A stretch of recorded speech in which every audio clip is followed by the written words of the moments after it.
Intrepid radio program with Scotty Roberts. Intelligent talk.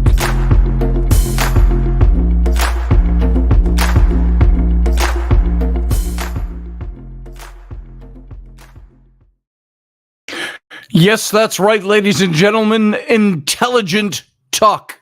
This is the place to come and get it. And welcome to the program tonight. I'm Scotty Roberts. I'm the one delivering to you intelligent talk. And you're going to contribute to that because you can call into this show. If you take a look at the information down below the window, or here, I'll just also paste it into the window. Down in the chat room, you can call in if you'd like. So if you're watching this show at any place other than the YouTube channel, like Facebook or Twitter, your chats are not going to show up in the main chat room in Instagram. In YouTube. So come on over to the YouTube channel. Join us. There's a bunch of people already over there. A bunch of Intrepids already there. There's Grumpy Stack. Good to see you. Just got off the phone with him a few minutes ago. Good to talk to you, Grumpy. And who we got here tonight? Roger Rabbit. Good to see you as always, brother. Susie Q is here. And Leslie Holker. Good to see you, Leslie. And who else we got? We got Chuck Thurston. They were talking up a storm a little bit before the show went live. Talking about things of a nature of what we're going to be talking about tonight. And Niall is out there as well, the Dead End Collective. Good to see you, Niall, all the way from Ireland. It's nice that you ran home and got there just in time for the show.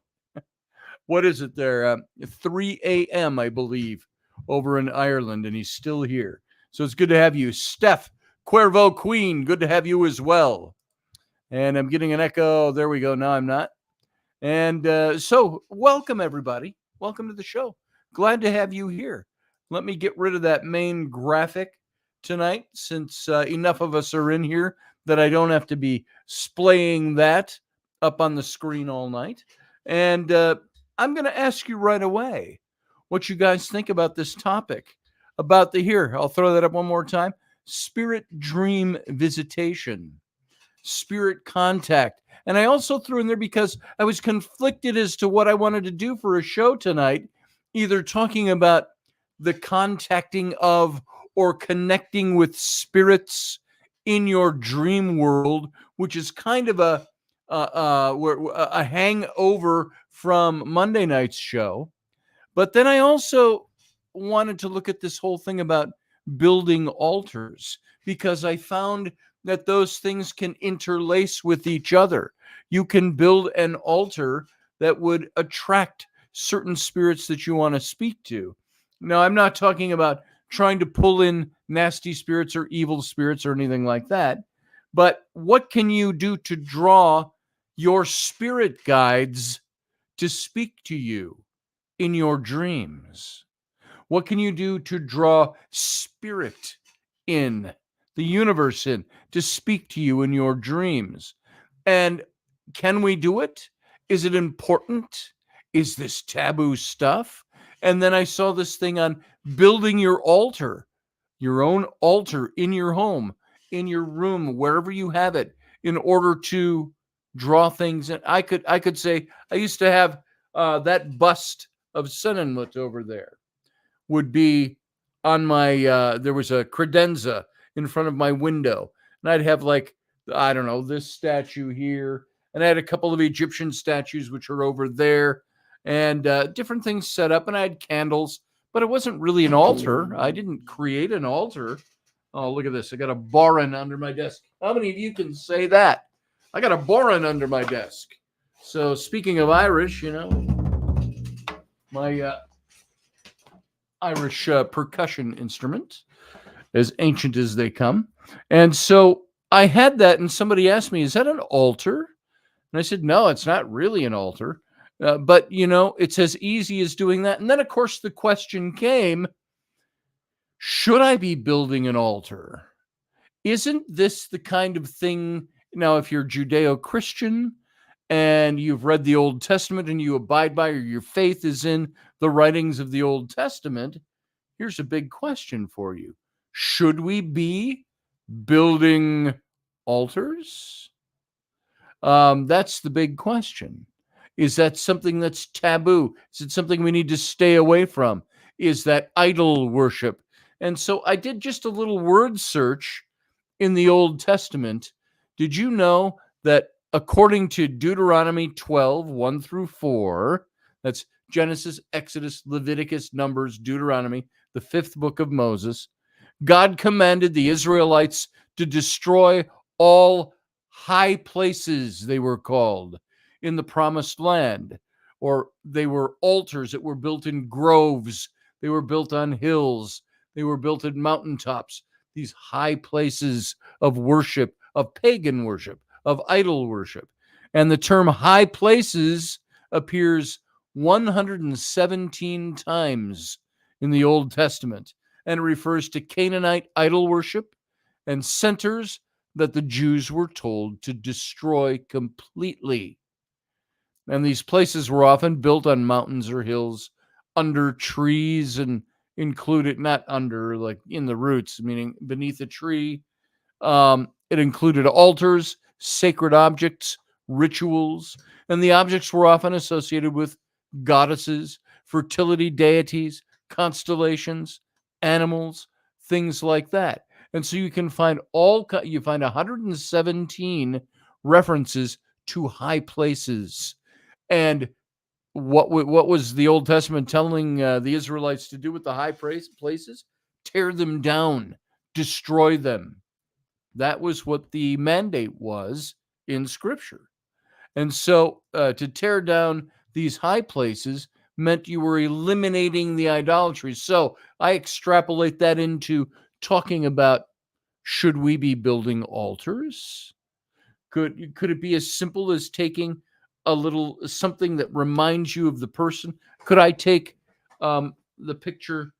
This is morbid, but it's for example. Let's say Rainey died, and could I build an altar to her? I would use that picture, maybe put a candle there, maybe I don't know what else, something to signify, I don't know, an angels calling in spirit guides. So you could actually build your own altar. So by the way, hey everybody, Steph says, sorry, I meant Dylan Dougal, LOL.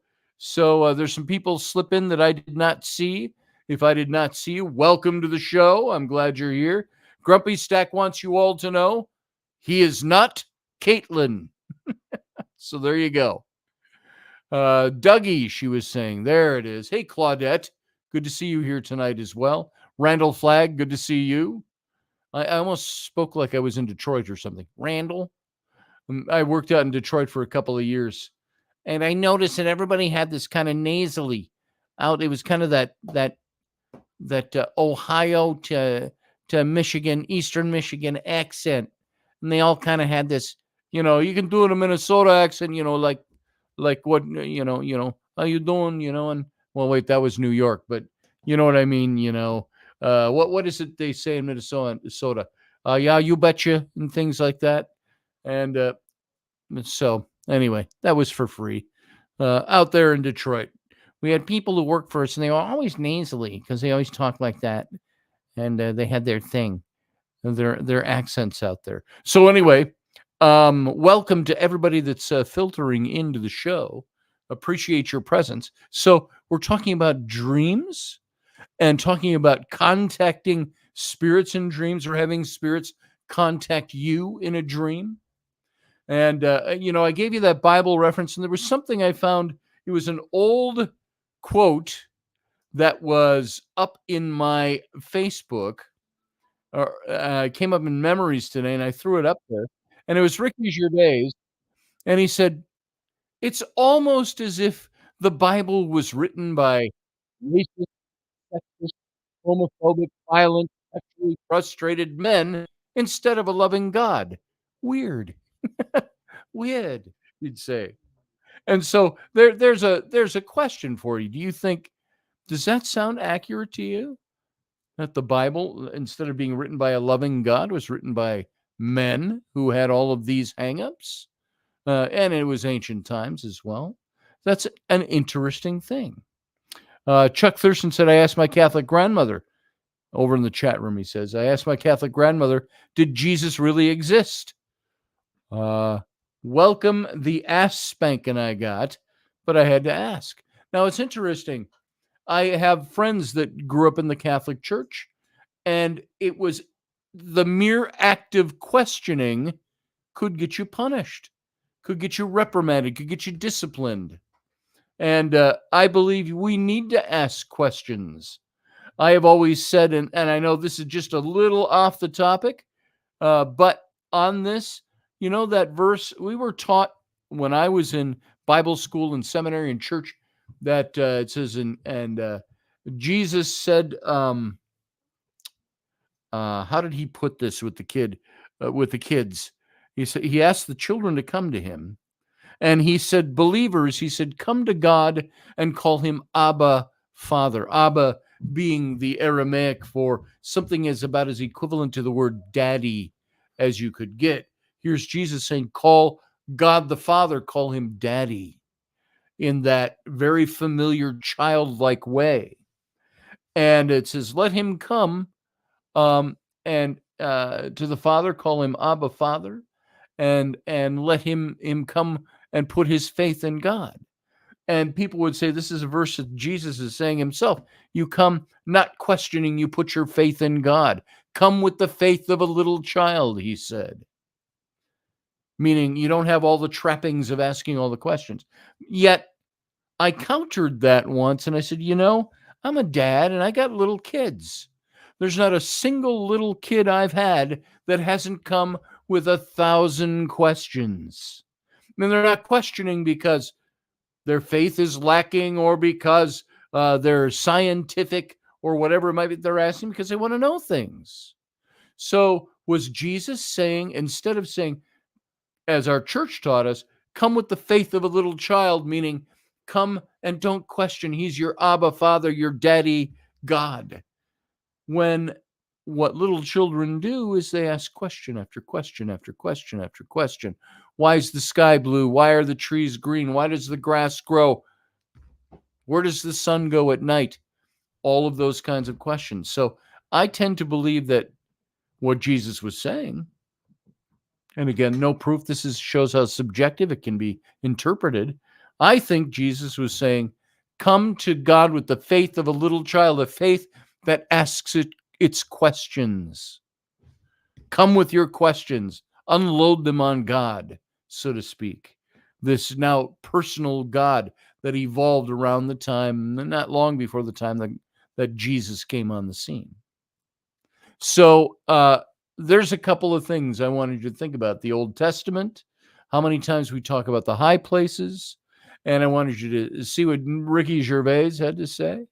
And for those of you that missed it, let me read that one more time, because I think this is interesting. Ask yourself this question. Now, I'm about as far away from being an atheist as they come, but I do sometimes wonder this. And Gervais said, it's almost as if the Bible was written by racist, sexist, homophobic, violent, sexually frustrated men instead of a loving God.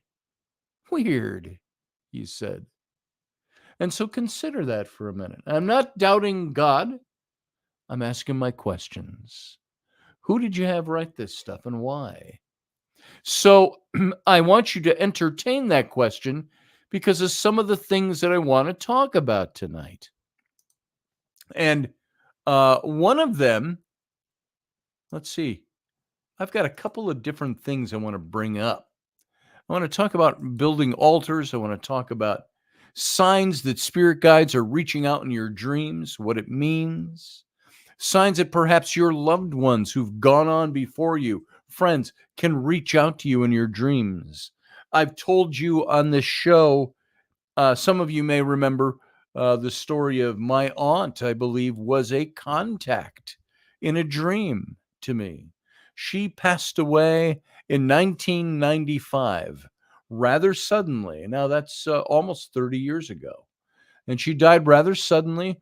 She got sick. She called me one day and said, "Wow, my feet are swelling up and I don't feel so good." And the next thing we know, the next day she's in the hospital. They put her into a coma because of something was going on, and she never came out. And she died in 2 days. Gone. And she was 11 years older than I am. 30 years ago, I was, of course, 33 years old. So my aunt, well, I was 32 at the time. My aunt was 43 when this happened to her. 43 years old and gone in a heartbeat. And what we didn't know was she was a closet meth user, street grade heroin. And because her husband was kind of a loser, he was a meth addict, and I only say that from a superficial. Maybe he was deep and loving and all that inside. He loved my aunt, I know, but man, he talked like this. He would, "Hey, it's Ted." He'd say, "How you doing?" And he was always kind of drugged up, and because of his habit, he got street grade meth. And my aunt got hooked on that. She was also an alcoholic, I think, and she loved her life. She just pissed it away with drugs and alcohol, and which is sad. But after she had died, a few months later, this is the contact I got. I had a dream one night, and it was a dream. We had a little house that was a bungalow style house, all wood floors, all the old, beautiful old wooden casements for the windows. And it had the living room and the dining room were like one big room, only divided by an archway in between. And on each side of the room, there was a little china cabinet or curio cabinet that only came up about 4 feet tall, 4.5 feet, and wood over the archway. And so these little cabinets were shelves, you could put stuff on them. And in the living room side, there was we had big not oversized, not overstuffed. You know what I mean when I say the big leather furniture?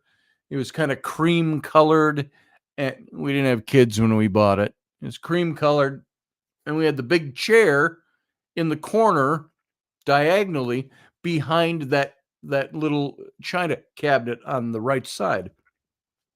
Then in the dining room was the big table. We had a big round glass table with tall back chairs behind it. And I'm standing in the room and nobody's in the house. It's like you could almost hear them. People are there, they're doing their own thing, but I didn't see anybody. But the table was full of food and dishes and the way your holiday dinner table looks an hour and a half after dinner was served. Everybody's stepped out or outside smoking or in the other room or whatever, and the mess hasn't been cleaned up yet, and there's food all over, still laid out.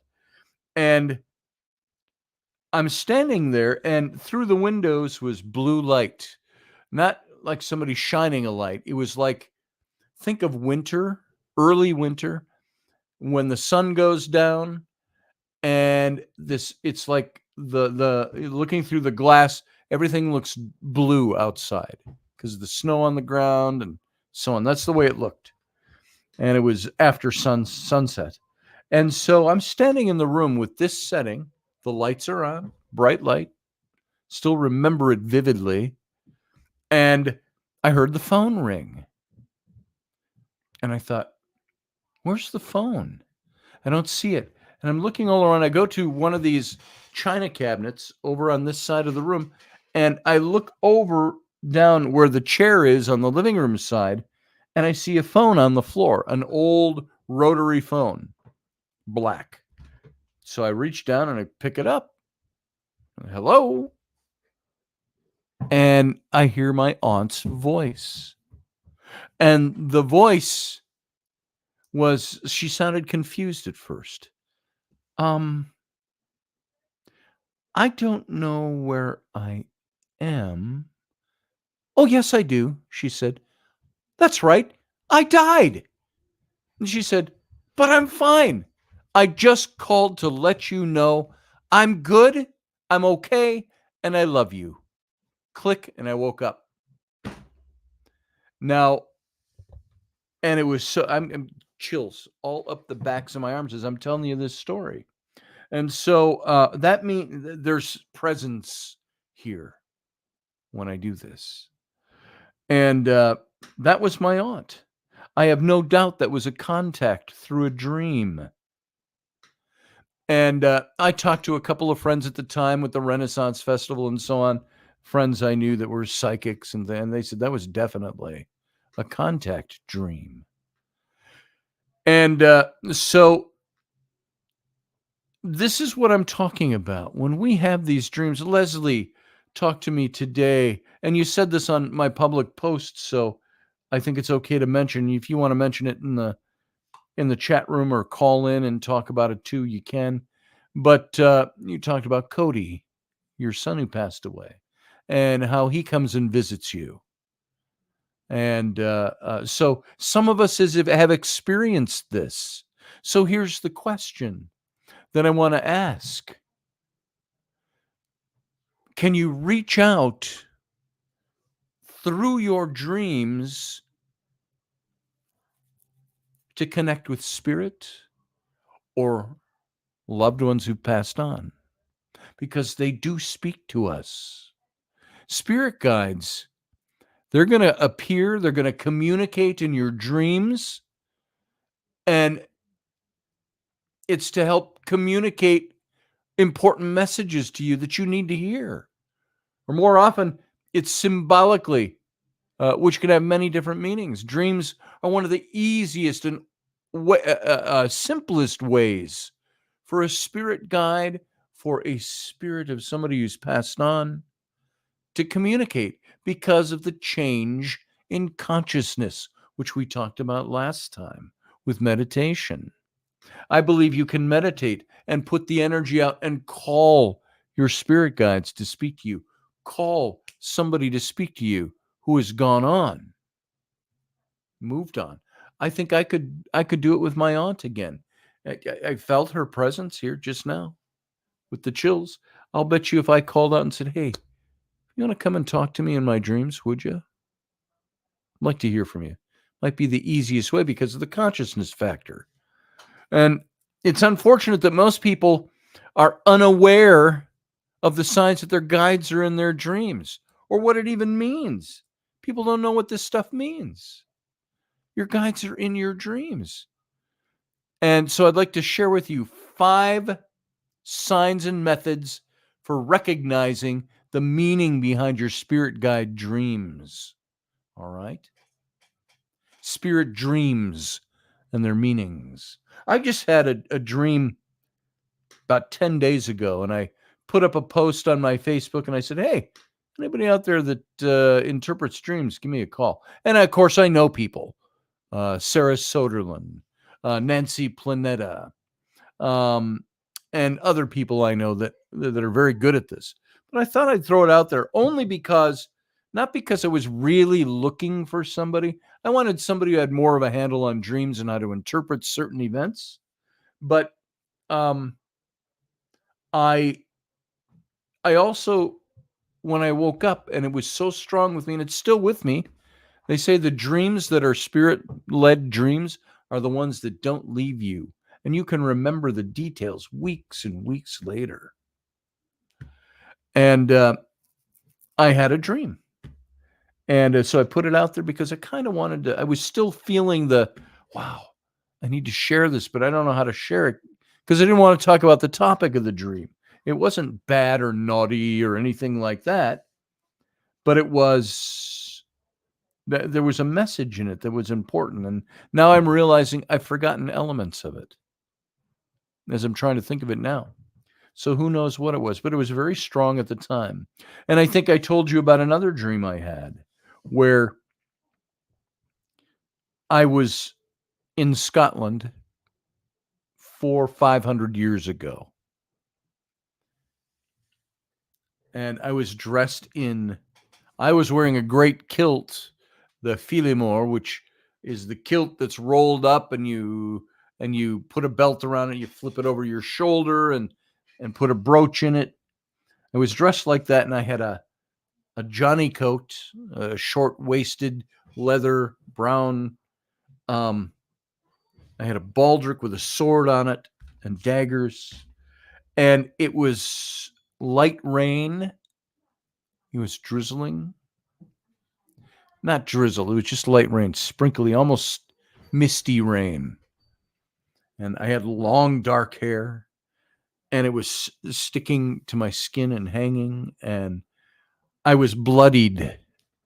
I had blood on my face, and I was worn out, and I think there was a place where I even was on the ground and crawling a bit. And out in front of me, you could see a castle. It was a tower castle, just a simple, think of Scotland, look at some of the pictures of castles in Scotland. It was just a tower, and there were hills behind it. But because of this light, misty rain, the clouds had settled down into the hills a little bit. So it all looked very close. I didn't feel like I was out in the big wide open. I was in the Highlands. You saw this castle, and I'm on a road that's kind of dirt, gravelly, and the hills with the clouds settling into it, and it's raining, and I'm wet, and I'm bloody. And the blood is wet from the rain, and I walked in through this door, and big oaken door of this castle, and there are other men that are in the same condition that I'm in, some worse and wounded, and we're recovering. We've come from a battle, obviously. We don't know.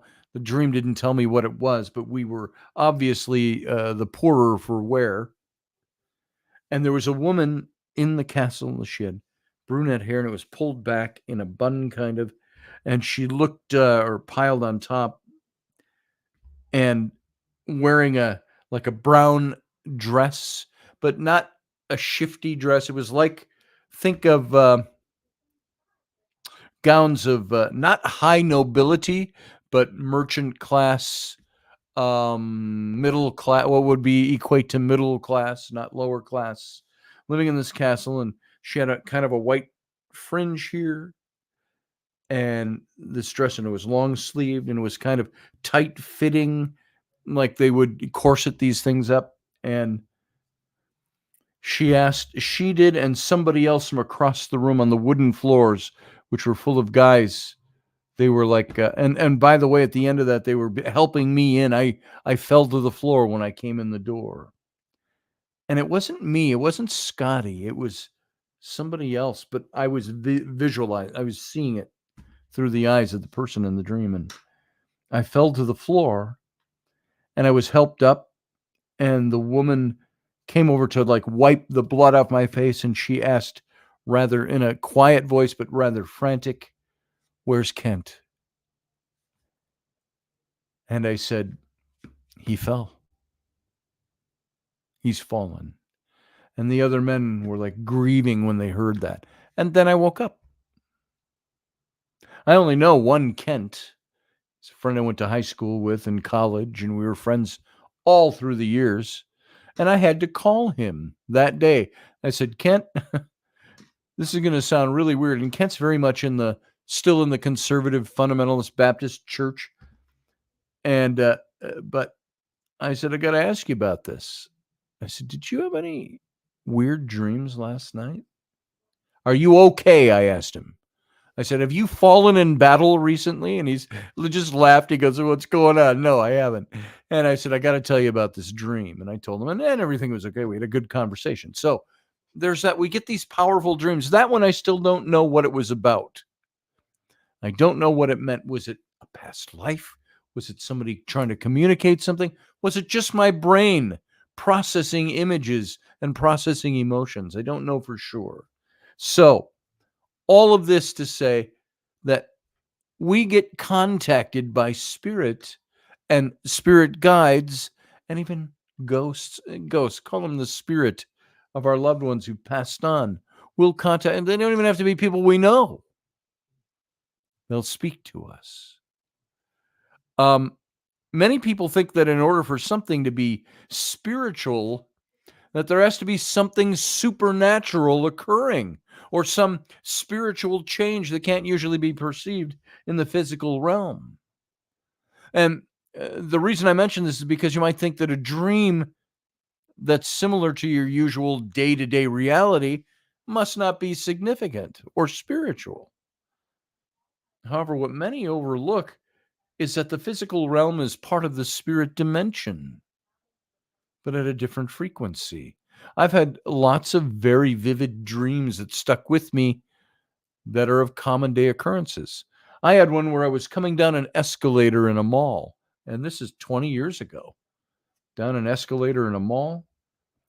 And the woman we had broken off our relationship about 6 months before Rainey and I started dating, seeing each other. And I saw her in the crowd from above while I'm coming down on the escalator at the mall. Crowds everywhere. She's down in the crowd and she's standing up in a corner with her head down, crying, and she's wearing a wedding dress. That's all there was in the dream.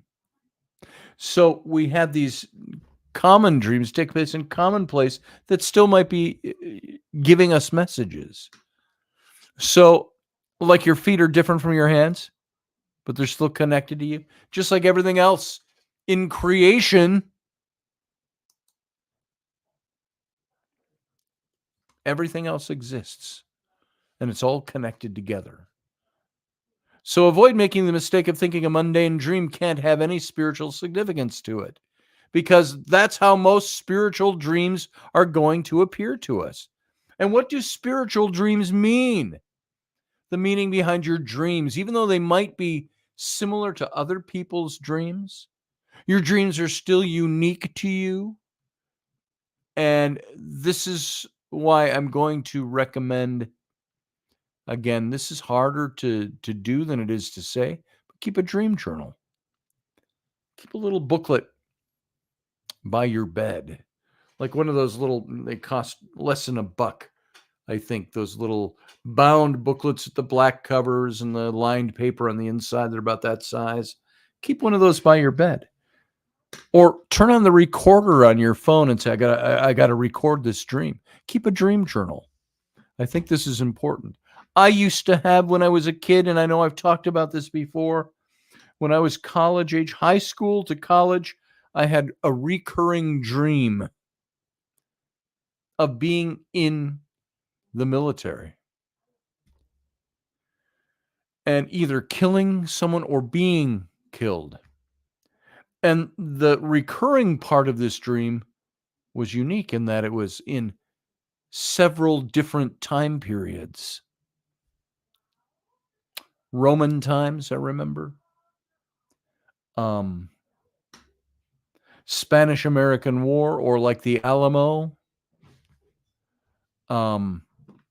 Vietnam or the Korean War, one of those.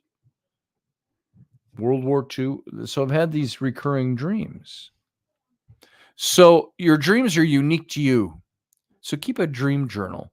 And knowing what most common signs spirit guides are trying to communicate to you makes it easier to know that they're trying to tell you something, show you something. With that said, here are 5 signs that your spirit guides are in your dreams and what they mean. Now pay attention to this, and pay attention when you dream. Ask for them to speak to you in your dream. It's not a scary thing. It's like, oh my God, it's going to be like a ghost hovering over my bed. No, say, hey, to my spirit guides, to God, to spirit, the universe. I got the chills going down my back again. Speak to me in my dreams so I remember it. If you've got a message, put it there in my head when I'm dreaming. So direct visitation might appear to be the most obvious sign that a guide is in your dream, because you can see or hear them speaking to you. Why don't you reach out to your spirit guide? Spirit guide, make yourself known to me in my dream. That's the easier way, rather than appearing in front of me. I'll pee my pants. Well, maybe at first, but you might get used to it. But it's like, you remember the old painting? I think it was done in the 1920s. It shows a guy sitting at his desk, dressed in a suit and tie, and the stereotypical looking Jesus is sitting in the chair next to his desk, and they're conversing. And I thought that was interesting, and it was a very good painting, very well done. And I thought, what if it was like that? What if somebody who passed on appeared in front of you? They'd have to say real quick, hey, hey, hey, I'm God. Don't worry. Don't pee your pants. But direct visitation might appear right in front of you. It might appear in your dreams. But they might take the form of an ordinary looking human being or appear how they looked when they were incarnated and alive in the physical realm. What does this mean? Pay close attention to what you're being told, because direct visitations, unless you're naturally very psychic, usually only happen when it's a very important message. If what they tell you isn't clear, try asking yourself.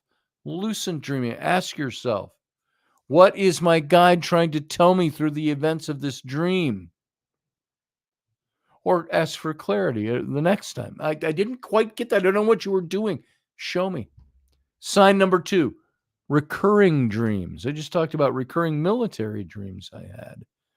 Reoccurring spiritual dreams often represent an important lesson or a bad habit that your guides are trying to make you aware of. Techniques you can try. Now, what were my military in different time periods? What was... Oh, Leslie, you said right here, Scotty, I did that just this afternoon with Cody. Cody spoke to you this afternoon. I'd like to hear more about that. So what were my recurring military dreams about? And in different time periods? Why did I have those? What was the message being delivered to me? I do remember, now this wasn't dreaming, this was awake. And I've only told this story one other time. Sam and I went to see the movie about Chris.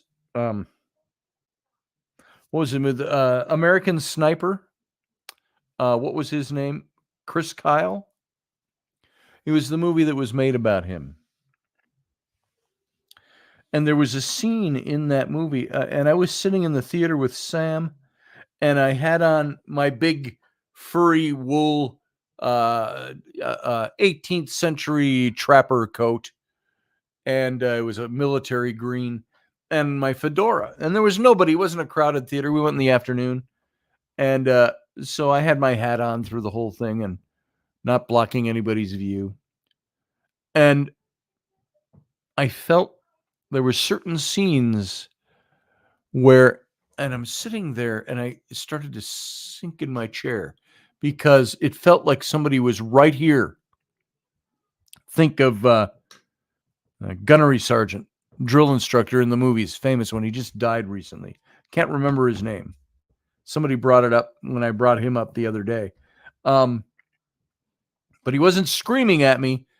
But it was the Bradley Cooper movie, Sarah Yusuf. Yes. And there was a scene, and I believe it's the scene where he was on a rooftop and he's trying to target a sniper, find him that's like 2 miles away or something, just an astronomical distance for a sniper. Yeah, there it is, R. Lee Ermey. Thank you, JP. And Lee Ermey. And so I'm sitting there in the theater and I'm watching this scene and something is unfolding there. And I felt like somebody like Ermey, but not screaming at me, not belittling me, leaning right over in my face, saying, he's pointing at the screen. He said, listen to this. This is why you are here. Listen to what he's saying.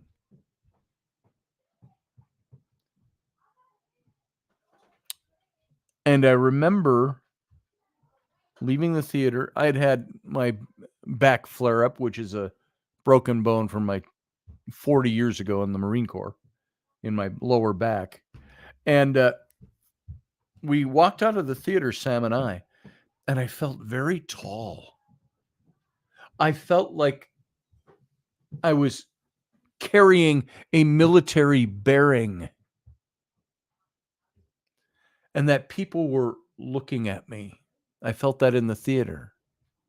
Listen to this, he was saying. What? What do you want me to hear? And we left the theater, and it was emotionally ripping on me. And I didn't want Sam to see me. I was starting to cry in the car. I thought, why? Why am I feeling this? I called John Ward when I got home, and we talked about it for a while.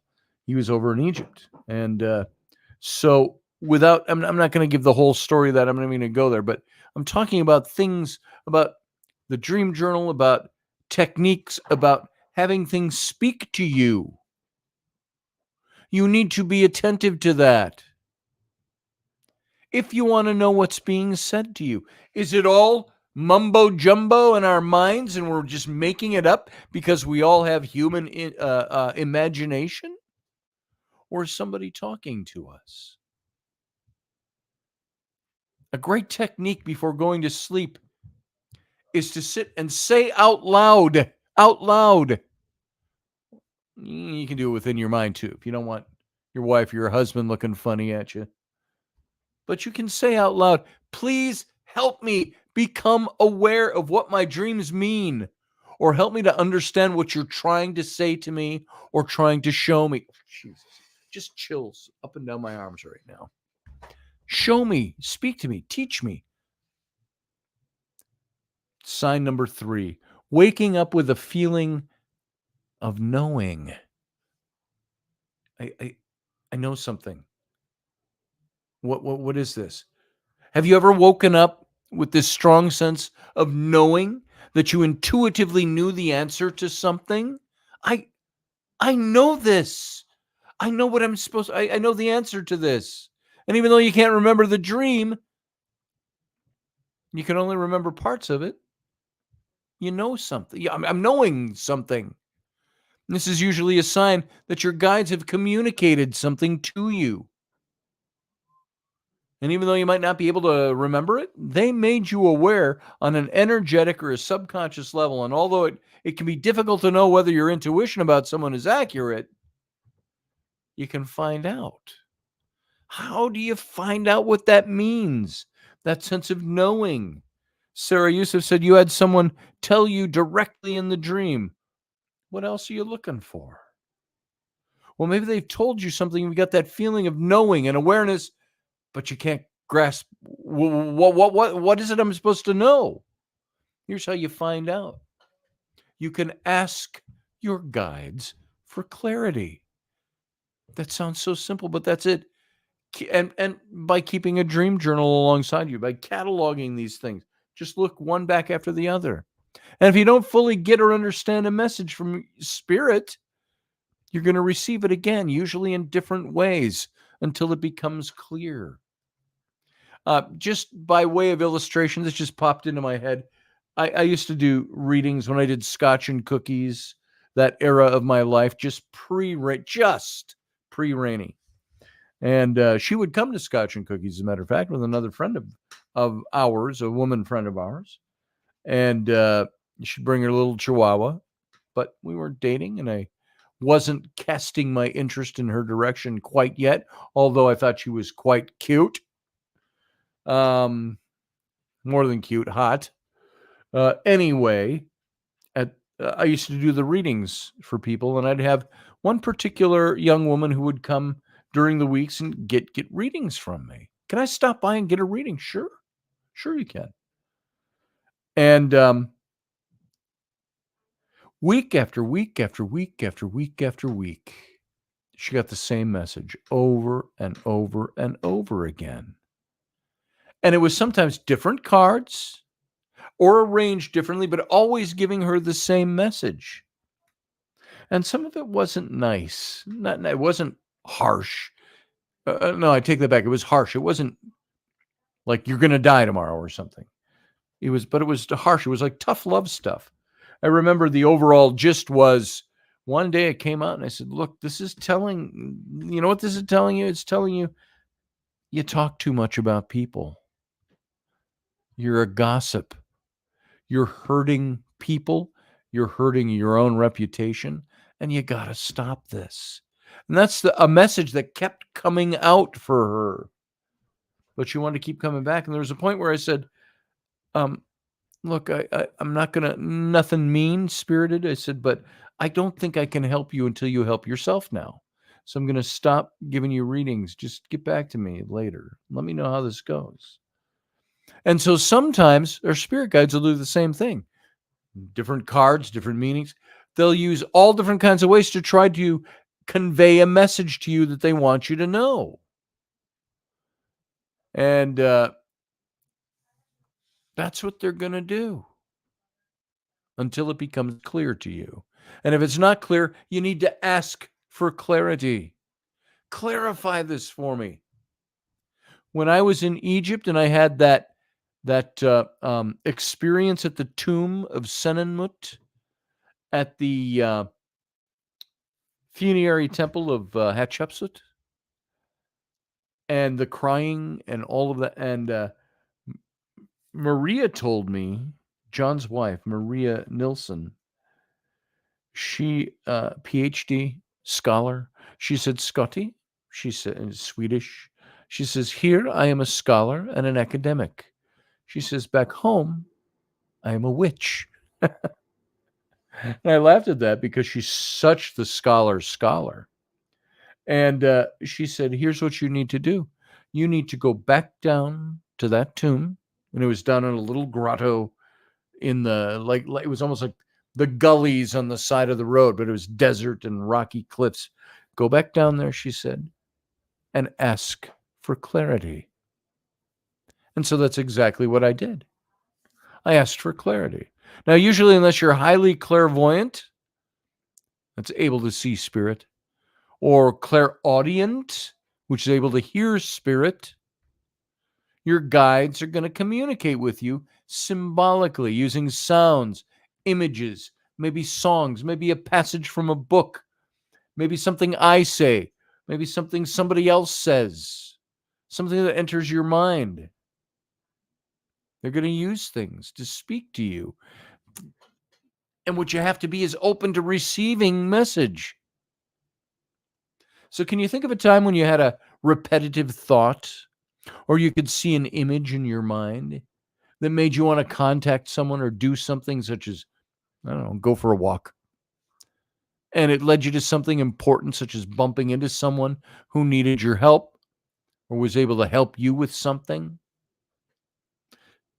Communication from spirit guides is usually subtle like that. And the same can happen within dreams. Who was it that recently shared with me? I don't think it was on this show. They went grocery shopping and they had finished. Oh, who was this? It was a woman I was talking to. They went grocery shopping, finished their shopping, driving home. Oh, yeah. It was a good friend of mine, April Slaughter. Some of you may know who she is. And she said she kept getting this feeling of, I've got to pull into the next grocery store I'm going to go by. She kept getting spirit. I think she said it was her grandmother spoke to her. I need to have her on and talk about these kinds of things. And so she went to the grocery store. She already had her bags of groceries in the car. She didn't need anything. And she went in and she bumped into somebody in there that relayed a very important message to her. Trust me, it was really an important message as she conveyed the story to me. So sometimes they speak to us that way. Your guides, maybe her grandma was acting as a guide. Her guide was using her grandma to speak to her. They're trying to help you become aware of something that's important. How do you get clarity on what this means? You keep a dream journal. Again, you see if you notice any patterns in your dreams. And you also want to try writing down and asking your guides questions before going to sleep. Sign number 5. You get dreams with intense feelings of love. Sometimes You just might need a break or a pick-me-up from the daily struggles and the challenges of your day-to-day rigmarole life. Your guides may want to remind you of how deeply loved and cared for you they are. And you might experience dreams like this as direct communication, which is far easier to recognize that it's a spiritual dream. Maybe it's somebody who's gone on, a loved one who wants to let you know something, like Leslie talked about with her son. But most likely it's going to be subtle, maybe even more subtle than subtle, subtler. And you might not even remember it. Or the people in the dream seem like ordinary human beings, but some of them will be your guides. These kinds of dreams are going to leave you feeling deeply loved and cared for. You come out of it with that feeling. So, how do you find out the purpose of these dreams? Ask your guides when you're awake to recreate this feeling for you. And eventually, when you experience it more, you're going to know something. Something's going to come to you that you're supposed to know. Not only is it pleasant, it's going to make you aware of what your guides are trying to communicate to you on a deeper level. So those are those 5 things. Let me recap them very quickly. Direct visitation is one in your dreams. Recurring dreams is the second. Waking up with a feeling of knowing something is the third. Dreams that appear random but make sense to you is the fourth. And dreams with intense feelings of love, deep emotion. Those are the things that you need to look for. Now, what is a way that you can attract your spirit guides, the spirits of others who've gone on before? How do you attract them? You can ask, you can just speak to the room. I can say right now, and I mean this right now, to my spirit guides, convey what you want me to know in my dreams tonight. Chills up the back of my arms. Convey that to me. I want to be open to this. I want to know what you want me to know. Show me something. That's the first way you can do that. Another way is you can use a spiritual altar. They're kind of a fun and interesting tool for connecting with your spirit guides. They're easy to set up, even if you've never done it before. And the good thing is you don't need fancy, sacred, or blessed items to create an altar or a special room in your house. But instead, it's what the space and the items that you use mean and represent to both you and your spirit guides are what's important. And being able to authentically align with your spirit to feel its guidance, that's making it a key part of your life. I'm going to show you, let's talk about this for just a few minutes, how to set this kind of thing up. What are spiritual altars? What are they? Sarah Yusuf says in the chat room, whether it's guides or some form of entity, there has to be a development of connection and intimacy in order to communicate complex messages. Indeed, there does. Very good point. So, spiritual altars are, and I talked about them a little bit, they're spiritual centers for churches, mosques, and they're used in many different ways, many other religious practices and locations. But it doesn't mean you have to be religious or practicing some sort of religion or denomination in order to use an altar, as people in all different areas of spirituality use them. Altars have been in people's homes for many millennia, and they're more common than you might think. If you take a look over at, I'm going to show you something here. Let me just do this because it's just a random thought. I'm going to turn this Now, that's not an altar over there. That's just my stuff. That's my collectible stuff. But take a look. If I scan way over here, let's see if I can do it. Well, there's a ring light that's shedding. Okay, that's what I want you to see is what's right behind the light. You see that cabinet back there. I'm just going to turn that so it's not shining at us. Back there is my Egyptian cabinet right there. And that's got artifacts from Egypt. And it's filled with little things I picked up along the way in Egypt.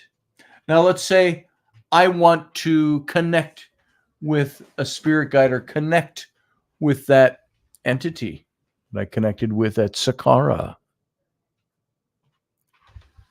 Might I take some of that and set up a little altar? That's not set up as an altar, but I could. So that's something I could do. So setting up an altar.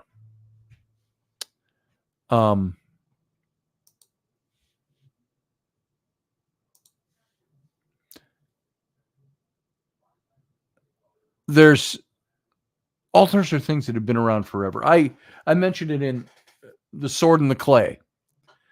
Marius Abruzzo, the Roman character, 2,000 years ago. He sits up in the morning, kisses his finger, and touches the head of a little idol or a little facsimile.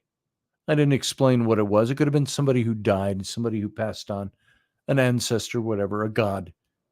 And he did that, and then he wrapped it in cloth and put it in his pouch. I mentioned that. That's the kind of thing people do. And spiritual altars are these portals that are created by placing items in a specific location with intention, through intention, to open up a dynamic way of communicating with your support team of angels, spirit guides, people who've gone on before, your higher self. And this includes any spirit that can help you with any challenges you're struggling with right now. And just like how you would go to a physical teacher or an instructor or a therapist to ask for help, approaching them with respect and sometimes even with gifts. What do you gift a spirit? This is how you should approach spirit, through the gifts you offer.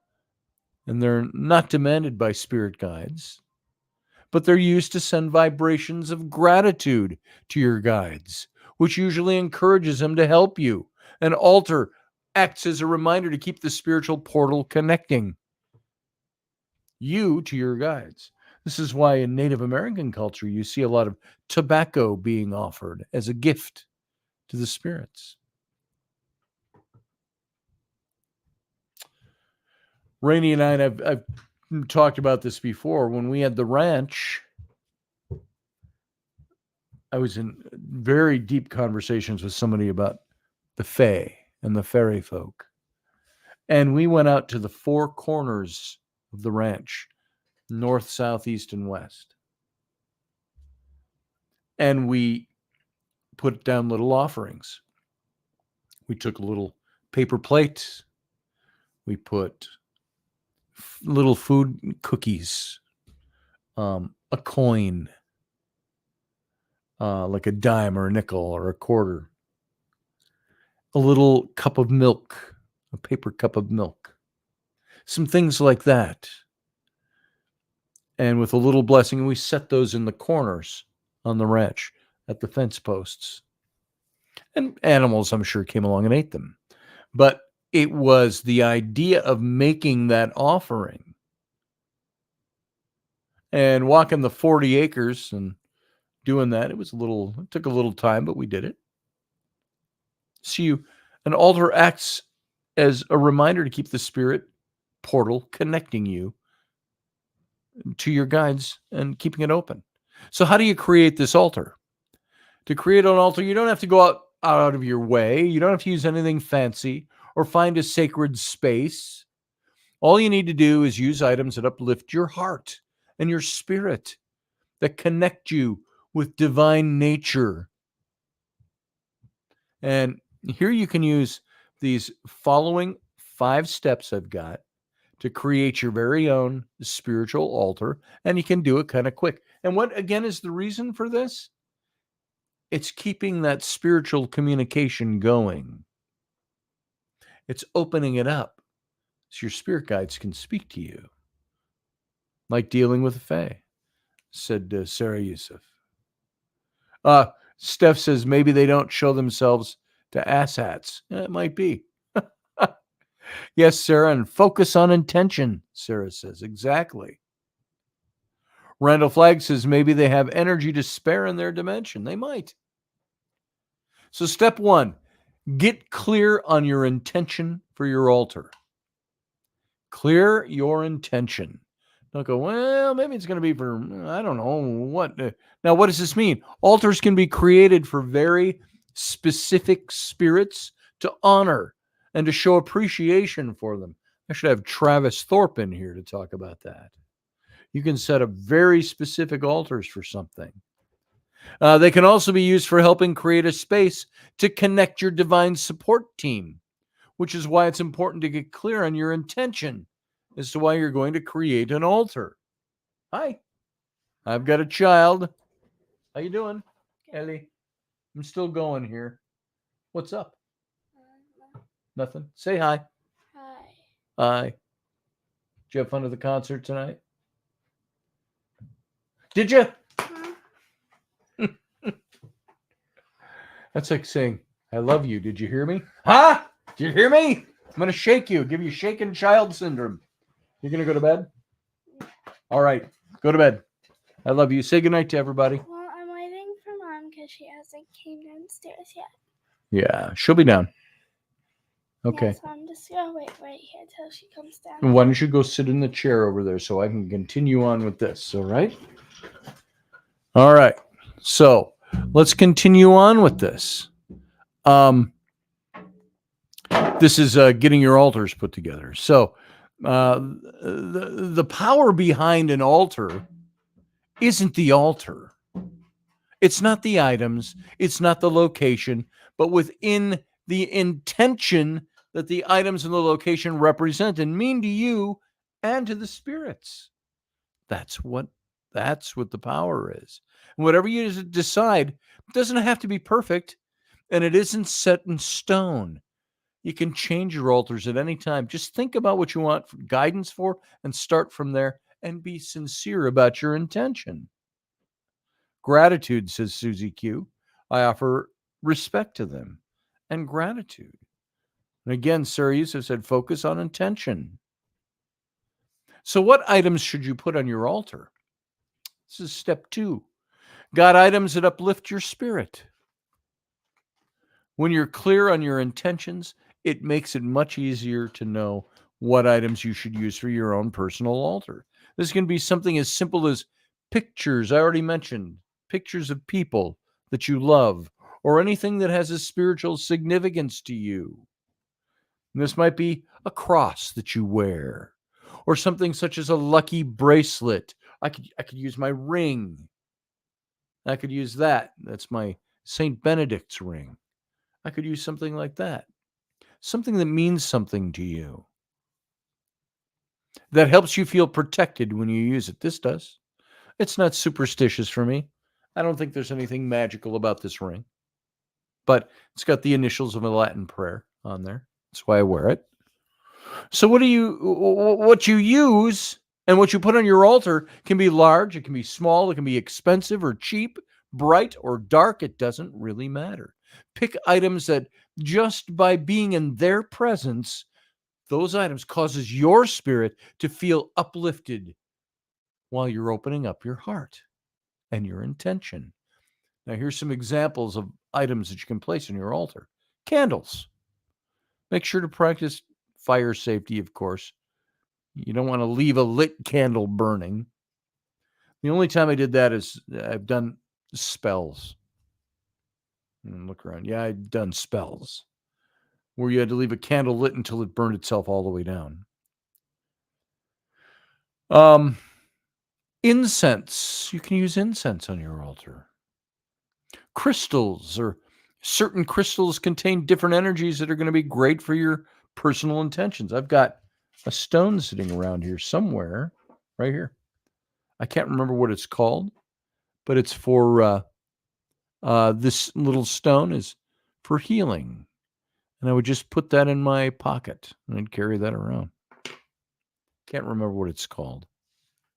Anybody know stones? If you know what this is by looking at it, there it is again. It's blue. It's got little sparklies in it. Just you can almost see that.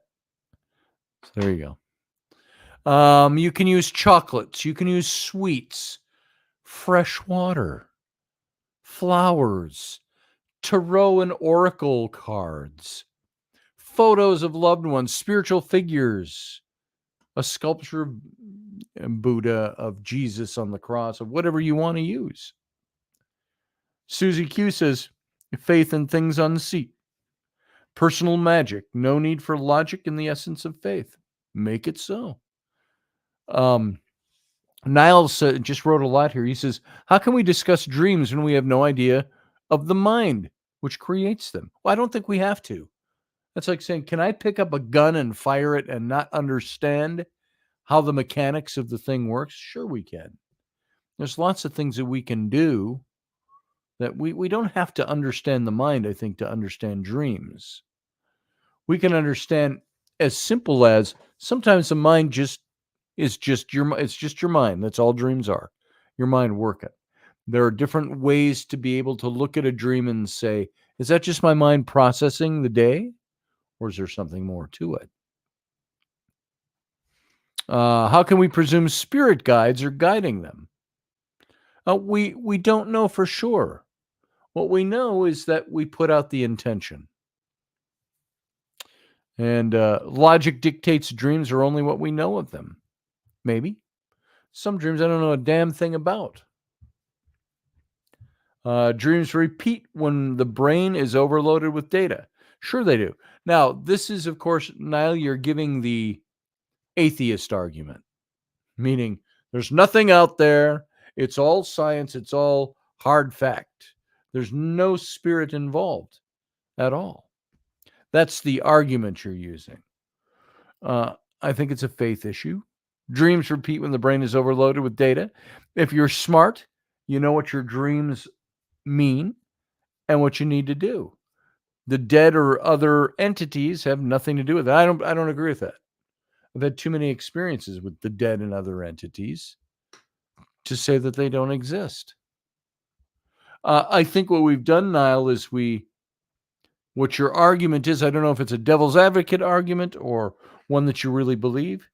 I think we've become so desensitized to spirituality. Gods, angels, demons, devils, everything in between, spirits, that we need to look for other excuses or reasons why we think things that we do. Blue kyanite, that's what it is, Claudia. Thank you.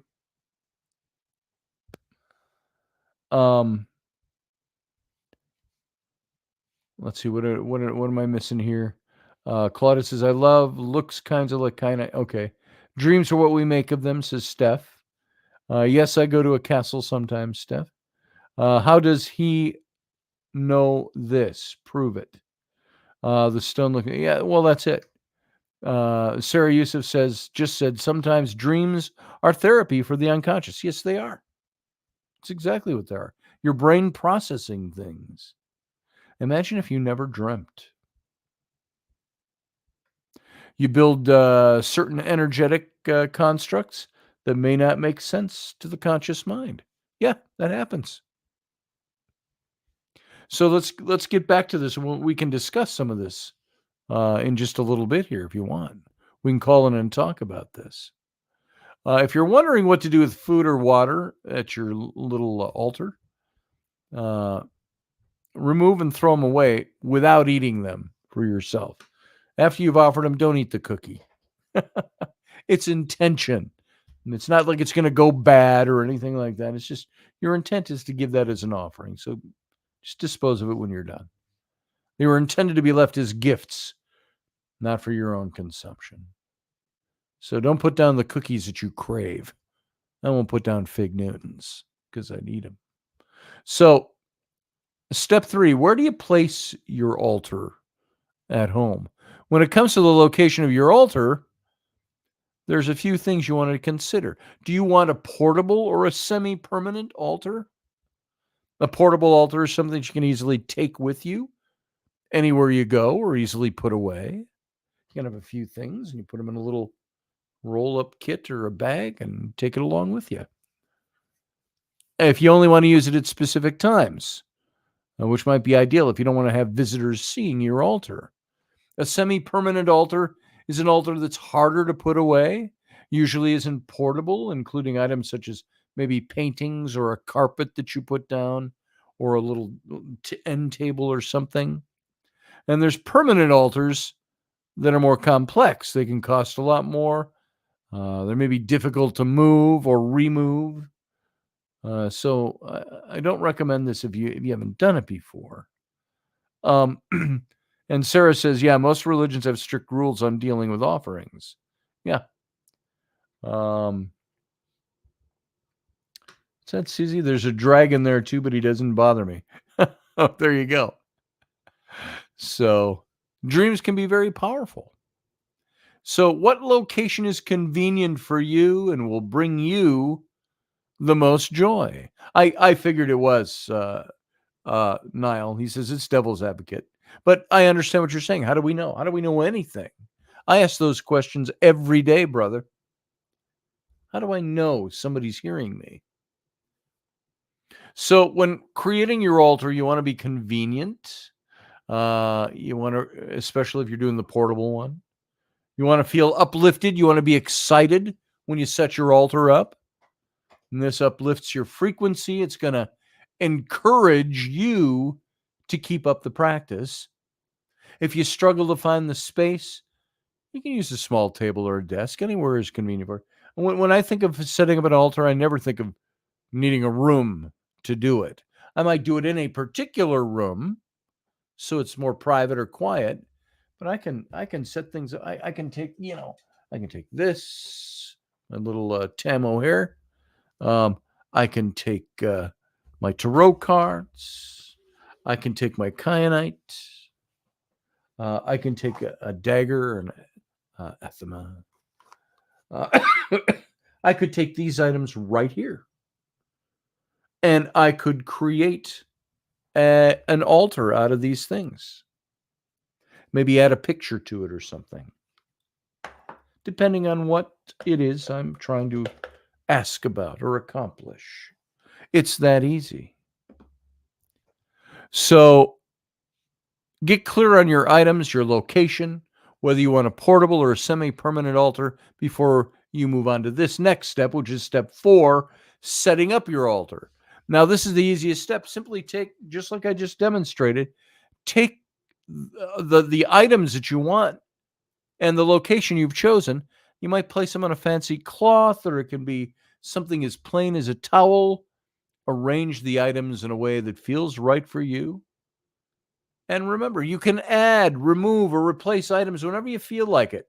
You do what feels right for you as you express your intention. And some of your guys might like certain items. They might even ask for them. Maybe you have a dream. Hey, walnuts. You go, why am I dreaming about? Maybe they want a walnut in there. But ask them to be added to your altar. And so as you begin to connect with them more frequently, you might get some of that.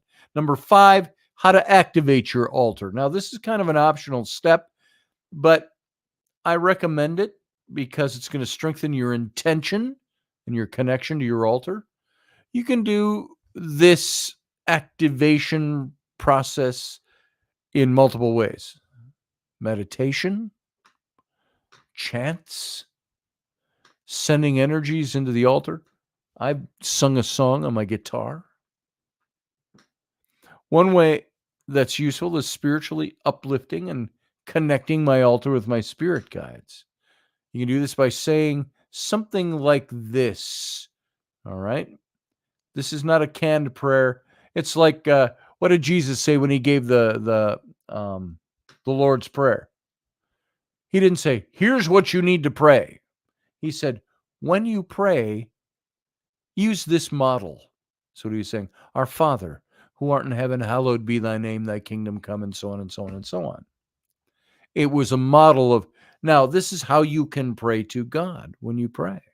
So you can use something like this. I call on my guardian angel or the ascended masters, which I don't even know enough about ascended masters to call on them. My highest divine guides, my ancestors. Help me open a divine portal with the higher realms to my higher self and with any spirit guides that have my best, good, wholesome interest in mind. And so spiritual altars, that's something, by the way, you can say, something like that. So they're great, they're enjoyable, they're fun even. It's a personalized way to help your brain connect with your spirit guides or just your higher self. Maybe, Niall, maybe that's what we're looking for. We're going into the consciousness and connecting with our higher self, which is not something we do on a day-to-day basis.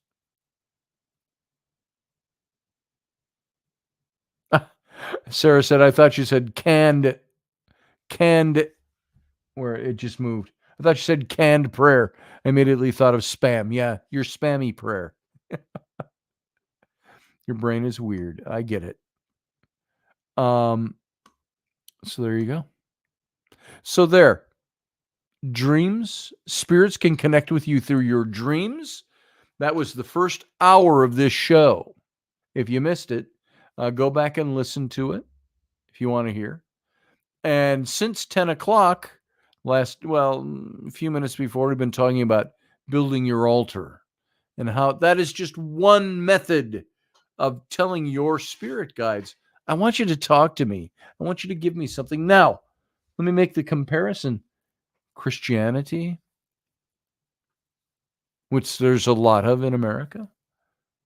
Prayer, altars, coming to the altar, kneeling at the altar and praying, asking God, asking the Holy Spirit. Those are things that we do in religion. And so you can do this on your own. It was interesting that Travis Thorpe talked to me a couple of years ago about doing a ritual. He will never push me on it. He will never ask me, you're ready to do that ritual? He's a high priest. He will leave it to me to come to him. But he described what it was. I did this for somebody. We did this. And there's a ritual you go through. You take you out to the woods. We do this and this and this. And, it's connecting with your God, he said. And what comes to mind, remember the 10 Commandments, thou shalt have no other gods before me. Notice he didn't say there aren't other gods. He said, don't put any other ones before me. Now that's Judeo-Christianity. What do you believe about that?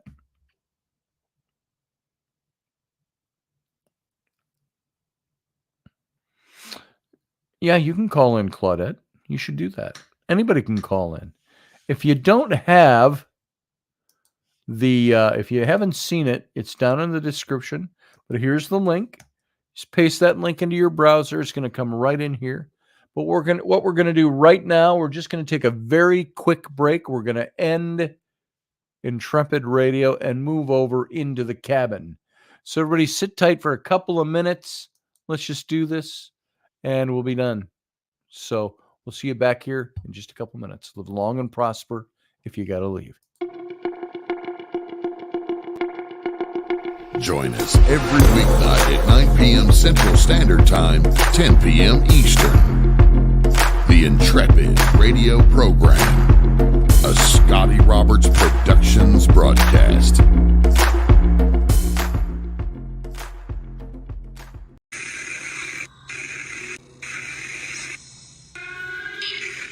Dave, I love you, brother. I miss you too. I miss you too, I heard. Yep, Did you guys hear that? I heard that. I miss you, Dave.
Hey, welcome to the Captain's Cabin, everybody. Thanks for sticking around. We're going to talk about this for just a little bit more. We got Niall is called in from Ireland. We're going to bring him in right away. How you doing, brother? Great, Scotty. How are you? I am fantastic. Great topic. I enjoyed doing the devil's advocate and Yes, that's okay. shaking things up in the chat room You have because you kind of have to, Yeah. And I'll jump right in and say that as someone who dreams an awful lot, I dream constantly. We have to address the fact that there's a huge swathe of people who everyone dreams, but Yes. there are some people who claim they never dream simply because they don't remember their dreams. I think I've heard scientifically you can't not dream. You just don't Yeah. remember them. You just don't remember. There are certain people who remember a few dreams. There are certain people who take enlightenment out of their dreams, and then there are people who dream a lot and they go, "My God, there's something wrong in my life. I'm Right. waking up with nightmares and night sweats." And then you're people like me, who dreams in like 4K full color Technicolor. dialogue, Technicolor, lucid dreaming, Okay. the whole 9 yards. Right? Holographic. Yeah. And I've from ever since I was a child, I had extremely vivid dreams. What's You up, know, Steph? and- Hold on one second. What's up, Yeah. Steph? Why are you leaving? Are we saying something weird? Don't go away. Good grief. Call in. Anyway, I don't know what's going on. I missed something. Anyway, go ahead, Niall. Yeah, but I think that people who have extremely vivid dreams are lucky in a way that they get to decipher their dreams over time through keeping a journal, which is I've done this for years, simply because I wake up and half the time I'm waking up and I'm still in the dream and so I can remember the details, but they tend to take certain patterns depending on your life, in my experience, and I've talked to other people about this. If you're stressed, if you've gone through a divorce, if you've lost your children, if you haven't spoken to your mother in 20 years, if you lost your father when you were 10 years old, if you were abused, if you as a child, if you went through trauma, these are going to manifest themselves within your dreams. And this is proven. And I have proven it through my journals. I'm not saying I went through all those things, but they can be proven. The brain needs a way to decipher that information and that kind of underlying trauma that needs vocalization, but can't be vocalized because it's been, pushed down deep inside. So what does it do? It presents you with a kind of a metaphorical, kind of like a mishmash of imagery and and people you know and people you don't know, like metaphorical. Like a perfect example, like if you were a dream reader, you would say that, okay, if you're trapped in a city or in a shopping mall or in a elevator or something, and you can't get out, and the elevator keeps going up and down, or you're trapped in a shopping mall, all these people, you can't find your way out, and every door you go through, there's another door and another door. It doesn't take a genius to figure out there's something wrong in your life. You're True. trying to deal with something. Now, nowhere in that scenario is a spirit guide trying to guide you through this process. That is purely your brain trying to figure out. This is devil's advocate stuff, right? Okay. Sure. Yes. And it's perfectly logical. And I have certain traumas in my life, and I've kept a dream journal for years and years and years. And every time that's exactly. No wonder I'm, in a weird city, and end up in a weird place, and I'm climbing over a barbed wire fence, and Sure. I can't find my way out, and I meet some strange person, and they're all trying to kill me, and all of a sudden I wake up screaming, and there's something. What that means, that isn't a spirit guide trying to guide me towards one direction. That's my own subconscious trying to figure out my own reality. I think, and I know you're playing devil's advocate a bit here, but I also think those are the dreams that we have when we ask our spirit guide, give me some clarity on this. Show me, I'm getting all the imagery. I'm getting the message. It could be my brain. It could be something my spirit guide's telling me. Clarify for me. And then this is, I think, where you take that spiritual step of faith and you step out and you say, okay, I'm going to put it out there. Give me something to go on. Tell me something I don't know. Show me something I need to know. Well, that's when you need to take the next step. If you really need to, and I use that word "need to," yes, because spirits. I hate that word "spirit," guys, because it's so it's new agey for me. I really hate it. I really do. I prefer, I prefer because it right away goes to me, the term spirit guide, it all starts to go to that new agey, sing-songy,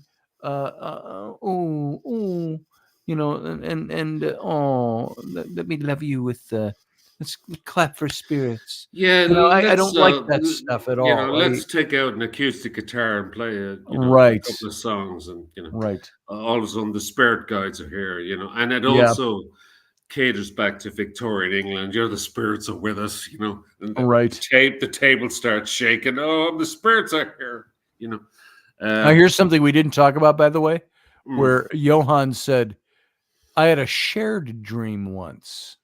It was very weird.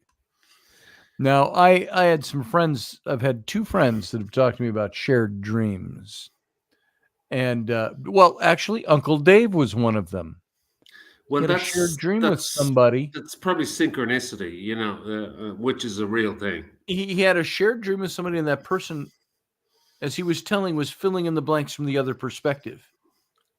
And they were going back and forth. And so it was interesting. Well, that's extremely unusual. It's rare. It's unusual. I think Dave was a rare and unusual person. Yeah. I think he was pretty tuned in. Up here, Sarah just said it, frequency and vibration. Well, there's a lot.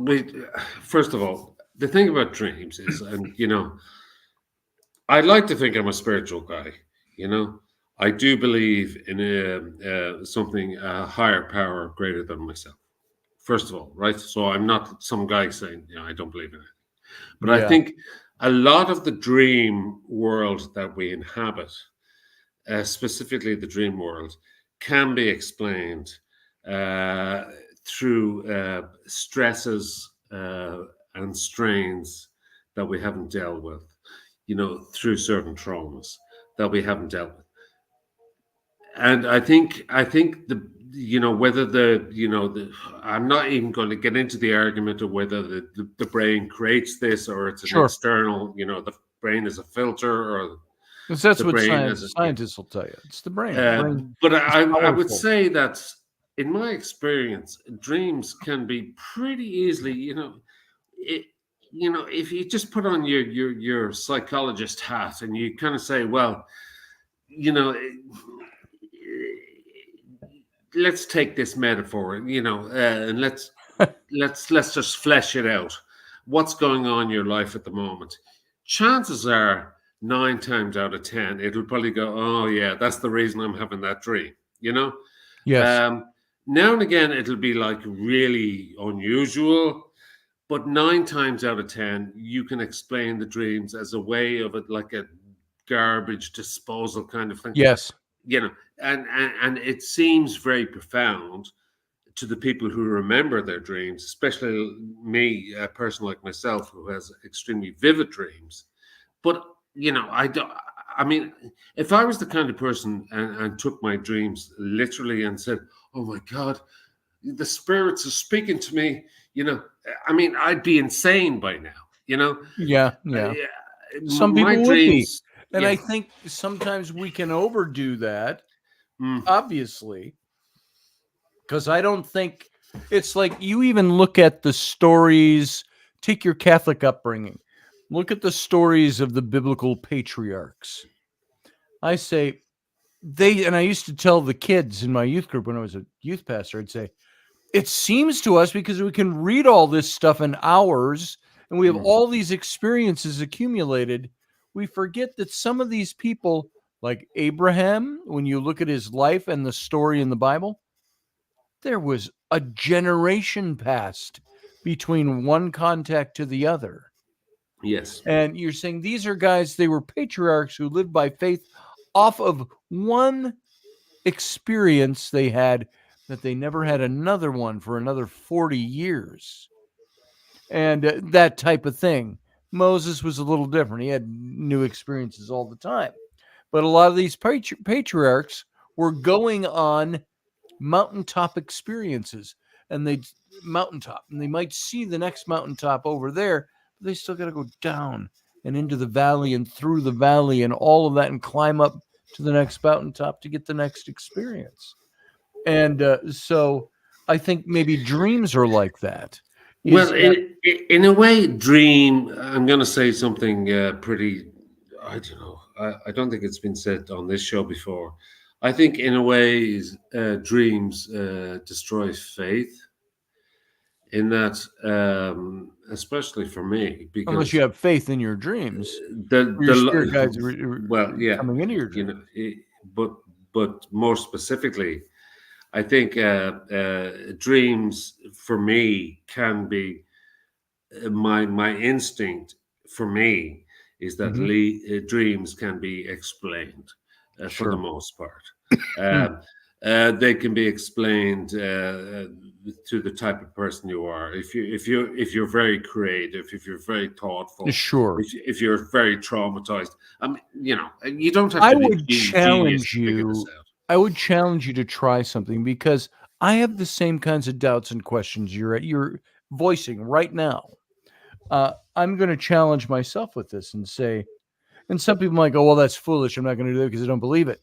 But challenge yourself and say, I'm going to put it out there tonight before I go to sleep. I'll put it out there.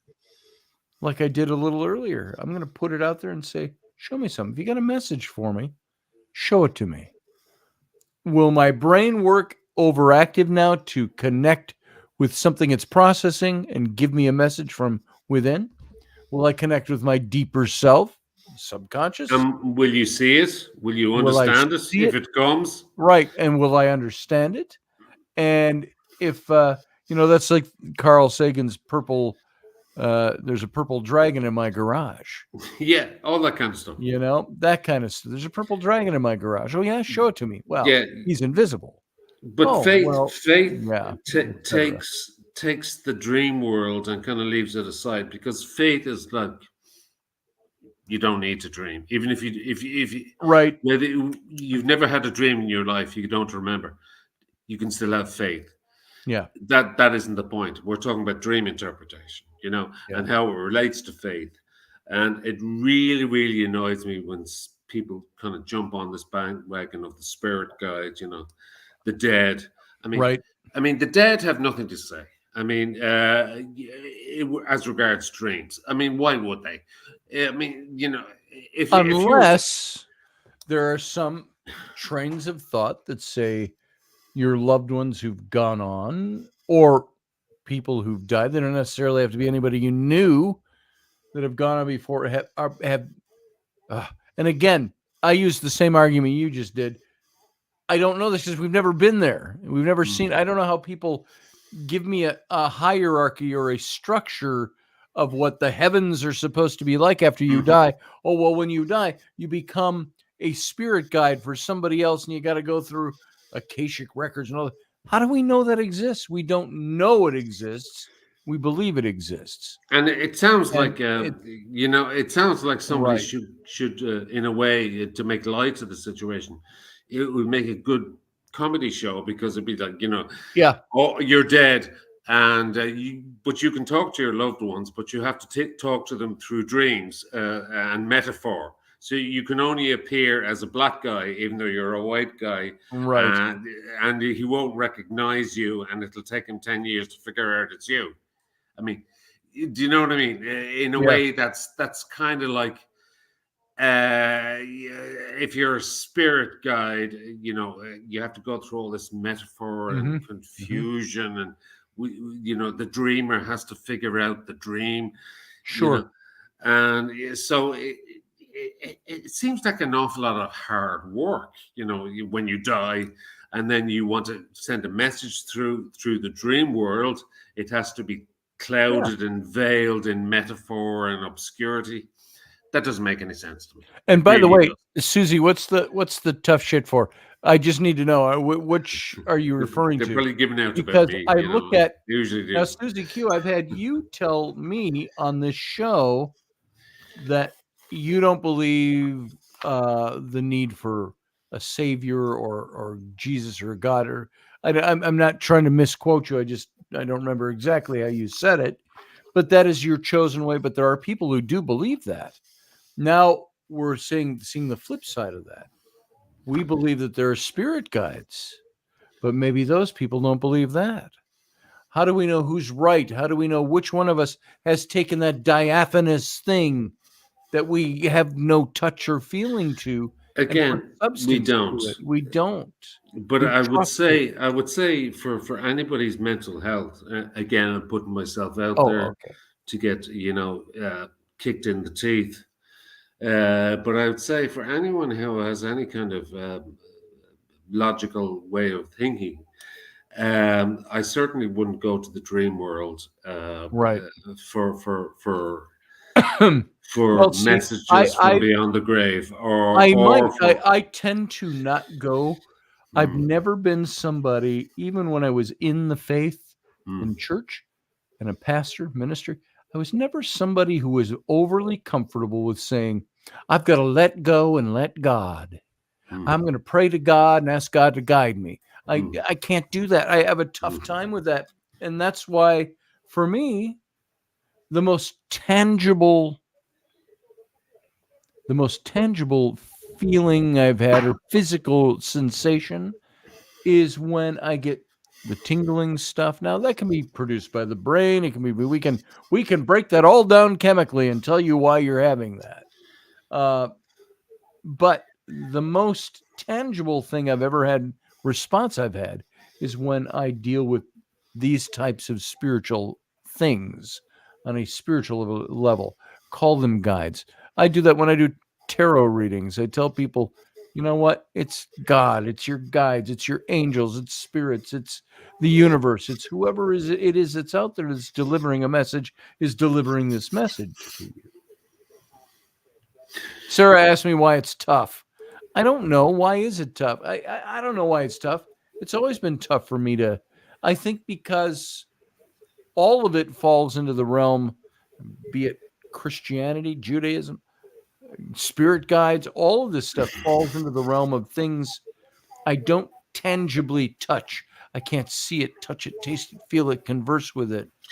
I can throw out my energy toward it and hope that there is something there, that is coming back to me or responding to it. That's Yeah, but yeah, for me, Scotty, that's why it's tough.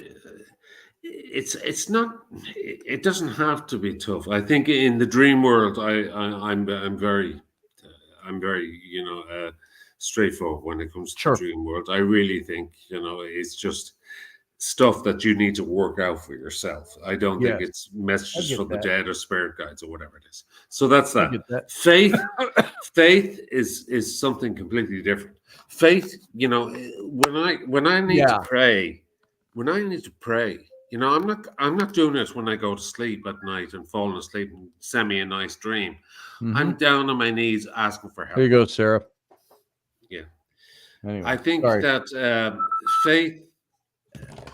faith and belief and this whole idea of just again, I have a very Catholic upbringing. I'm aware of Sure. that, so I'm biased in that respect. But there's a lot of good, the ideas around, redemption, salvation, prostrating yourself, just, being honest, and not through metaphor, and just being honest, through the whole Yes. idea of speaking honestly as we are tonight. That is faith, and that is nothing to do with, again, spirit guides is a horrible word, but the whole idea of whatever you want to call it, I call it the higher power. Spirit guides gives me the impression of little sprites and fairies flying around your head. Sure. It's ridiculous. But then again, that's the picture, that's the imagery in our head that we ascribe to it. Yeah. So for me, it's a higher power. I told you I had the one guy said, well, I see your spirit guide. He's looks like he's about 7 feet tall and, 2 linebackers put together. And he's got a big red beard and muscular and gregarious and laughter. That was the spirit guide they saw from me, this psychic person. So I mean, the whole idea of a guardian angel and, something that's going to look after us, who's floating above us, and we'll take care of us. Good night, Sarah. Sorry, Yeah. now go ahead. Yeah, McKetcher before you I think is pretty much old hat these days. But having said that, there are entities. Having said all of what I've said, there are entities in the universe which we do not understand, and they may manifest themselves in certain ways that are complete opposite to they try to guide us certain ways.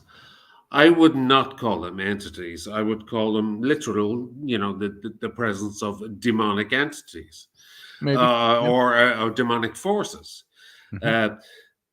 Very real, very real. And they, if anyone or anything is trying to affect my dreams or my thought process, it would be those entities, not the good guys, for want of a better word, So I would say that, faith is important.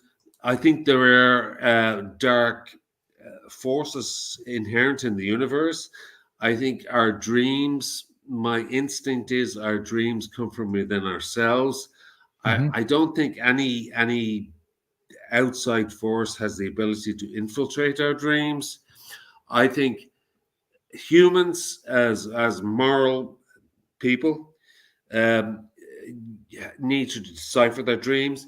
The way to do that is to write a journal, as you suggest, and just decipher your dreams. And once you do that, it all makes sense. The reason I'm dreaming of this guy is because I didn't, I did this last week, or I didn't talk to this person, or I ignore this person, so I feel guilty about this. I need to talk to somebody about this. That's why it's manifest. It takes a certain amount of imagination to, and if you really want to decipher your dreams, go to a good therapist, good dream therapist, And I'm not talking about a woo-woo therapist. I'm talking Sure. about a psychologist who will try and, yeah. And you look at it afterwards and go, wow, yeah, that makes perfect sense. I Yeah. need to call up this person and say sorry, or I need to stop my behavior, or I need to cut down on this, or I need to change my intolerant behavior towards this or that, the other, Mhm. you know. And if you decipher your dreams from that point of view, they make perfect sense. That's all I'm saying about Yeah. dreams.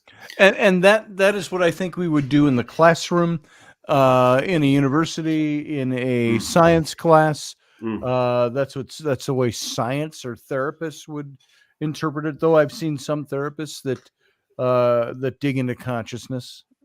Susie Q put people swear to have seen fairies. Now I haven't seen a physical fairy, but I had people that told me they have them in their home, and they're very normal people, but they're spiritually different than others.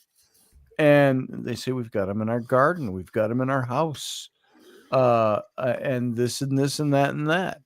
And I've had other people say they believe in the Fae. I look at like the writings of William Butler Yeats. Love his poetry. Very sophisticated, educated man, poet laureate of Ireland, for God's sake, turn of the last century. But he also was a huge believer in the fairy realm. Yeah, but And, he was caught up in the By the way, I do believe in the fairy realm, but sure. it's not quite a fairy realm in See, but in the way what I that you think would before you get visualize it. into, I think we try to soften that blow for ourselves to be able to wrap our heads around it. Yeah, it's We more to have do to with the get into the land. science of it. We have to Yeah. get into the debunking of it in our head, so we don't think we're fruitcakes or somebody else thinks we're crazy. It's like my own wife once. She saw reptilian types of people outside our bedroom window. This was way back when I was writing the book on the reptilians. Well, I saw some in our backyard, opened up to like oak trees and then farmland and stuff like that. And I said, when was this? Oh, a couple of weeks ago. You were sleeping. And I said, why didn't you wake me up? Because I said, this is what I do. She said, I didn't want you to think I was crazy. And I said, honey, I love you. I already know you're crazy. I said, so this is what we do for a living. I said, wake me up next time. I'm Yeah, not so crazy. I think the whole idea of the Fae, or the good people, as we've often talked about on the show, Yeah. it's all to do with the land. There's a man named Peter Lavenda who's written a lot about North America and the Native American spiritual mounds that have been built over. And he calls it America is like a haunted house. Mm-hmm. It's like full of ghosts. Yeah. Everything has been built over and plastered over, and every country is the same. The land has been dominated. In our case, it was the English dominating us. The Sure. land reacts to that. In the case of Ireland, the landscape would change. Right. I I had Barry Fitzgerald talk to me about a place where there was a name for it. The place where there was kind of an arced or a crescent, almost like hillsides that were rocky, and it came from a forest over here. But he said there was I wish I could remember it. I'll figure it out, or I'll talk to him. But about halfway through, this was light and this was dark. Yes. And you didn't go from the light to the dark or the dark to the light, because they were in conflict with it. And it was in the hills. It was in the spirit of the mountains. Precisely. And, yeah. So Precisely. And things beneath our feet, he called it. yeah, and he's exactly right. all of these, the fairies and the gnomes and the sprites, and the wood creatures and the strange things we see, and even the wolves, whether or not meant to be wolves or great dogs or black dogs or great cats, or all of these things, all crawling across a landscape that has been defiled, and it is the earth that is trying to manifest itself and react. And occasionally, I would say, people get lost. There's been many occasions where in this country, it happened to myself when I was a younger man. I remember I couldn't find my way home one night. Sure. And I just knew I lived in the countryside, but and I wasn't drunk. I was actually coming home from a friend's house, and all of a sudden I was in the middle of nowhere. I was in a forest, and I didn't have a fugue state, or I wasn't. It just all of a sudden I was going around in circles, and everything was kind of changing, and it was almost like I could hear rustling in the bushes, and kind of almost like the squeaking of rats and all this kind of stuff. Yes. And I started to run, and the more I ran, I kind of ended up in a field, and I went through a bunch of trees I didn't even know, and I fell into a creek, and I came out the other side, and when I came out the other side, I ended up exactly on the same road I started on. And the whole thing took about 45 minutes. Oh, So that's like, and I've talked about this. It's like the before. haunted land, the haunted landscape. So all of these mythologies have their kind of truth in what the Native Americans would call coyote, or trickster behavior. I have talked about this before, and I wish I knew where the book was so I could read the ending of this book in the last couple of pages. I've misplaced it somewhere, but it's a book called A Monk Swimming, and it's by Malachi McCourt. Yeah, a monk swimming two fishes or something like that. What Malachi McCourt? Well, he was the brother of Frank McCourt, who wrote Angela's Ashes. Yes. And he had gone to New York at the same time as his brother's family did. And he was like a Johnny Carson Tonight Show writer. He was a comedy writer and things like that, but well known. But he gave a story at the end, and he told the sad tale of his father and his family. And by the way, what do you what's an Irish boomerang? I'm going to ask you that. Boomerang. What's the Irish boomerang? We don't really have. You such throw a it thing. out, and it sings sad songs about coming back. Yeah. So That's true. That's good. The sad tale of his father, but by the end of the book, after he's resolved all these things in the book, and he talks about, I remember when I was a little boy, my dad took me out to see this fairy well, a spring, and it was down a dirt road and through this fence and through that fence and the next fence and over this hill and around this. And he says, we finally came to it. We sat beneath a tree, and there was the spring coming up out of the ground. It was a fairy spring, I think is a spring or a well that his father told him about. And we sat there all day. He said it was the sweetest water I'd ever drunk. And he says, I don't know that there was anything magical. He says, it was magical because my dad, he said, told me it was so. And he said, after my dad had moved away, and I think he had passed on, he said, I was an adult, and I went back home, and he said, I wanted to go find that spring again. And he said, I went over the same road. I went through the same fences, over the same brow of the hill, over to the same tree where we sat and watched the fountain. or the spring, and he says, and I couldn't find it. He says, I trounced all over that field and could find You no, won't find it. no. Yeah. And he said, and he was relating that without saying, I believe in fairies. He was saying, back home, and this is Ireland, this is this.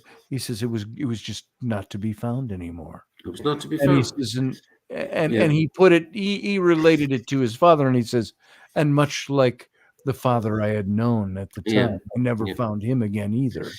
And but it was very interesting that Yeah, and what you were just talking you'll about. find this interesting as a man who's interested in this country, and I can qualify that and say that the land does move in this country. The land changes its environment.